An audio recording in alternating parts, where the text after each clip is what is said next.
औज़ुबिल्लाहिमिनश्शैतानिर्रजीम बिस्मिल्लाहिर्रहमानिर्रहीम। अस्सलाम वालेकुम। उर्दू एस्ट्रोलॉजी के साथ मैं हूँ एस्ट्रोलॉजर अलमास यूनुस।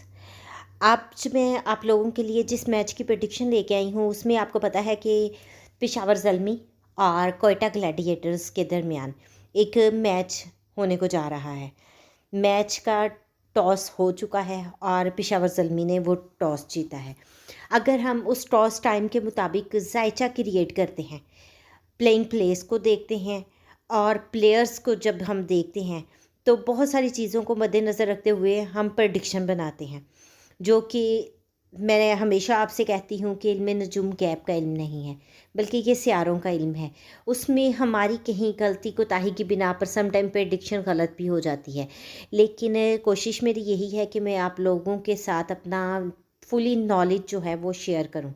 तो आज के इस चीज़ों को जब मद्देनज़र रखते हुए ज़ायचा बनाया जाता है, आज के दिन को देखा जाता है और आज का जो दिन है वो पेशावर की फ़ेवर में ज़्यादा जा रहा है। ऑल्दो कोयटा ग्लैडिएटर्स भी बहुत ज़्यादा ज़बरदस्त खेलेंगे, डट के मुकाबला करेंगे और पेशावर ज़ल्मी भी इनका डट कर मुकाबला करेंगे।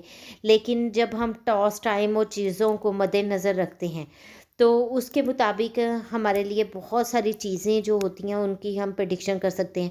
आज की सबसे ज़बरदस्त बात ये है कि पेशावर ने टॉस जीतने के बाद बैटिंग का इरादा किया है, और चूँकि ये हुर्रे के मुताबिक जब हम लेके इन चीज़ों को चलते हैं तो बैटिंग जो है इनकी फ़ेवर में जाने वाली है।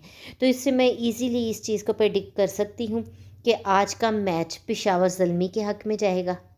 ऑल्दो कोयटा ग्लैडिएटर्स भी डट कर खेलेंगे, खूब मुकाबला करेंगे, लेकिन फिर भी चीज़ें जो हैं ज़्यादा पेशावर ज़ल्मी की फ़ेवर में जा रही हैं। तो उससे मैं ये कह सकती हूँ कि आज का मैच पेशावर ज़ल्मी जीतेगी। उम्मीद करती हूँ मेरी ये प्रेडिक्शन आप लोगों को पसंद आई होगी, या और जिस तरह मुझे मैसेज आते हैं, आप लोग पसंद करते हैं, मुझे मैसेज करते हैं, तो मैं उसके मुताबिक प्रेडिक्ट करने की कोशिश करती हूँ।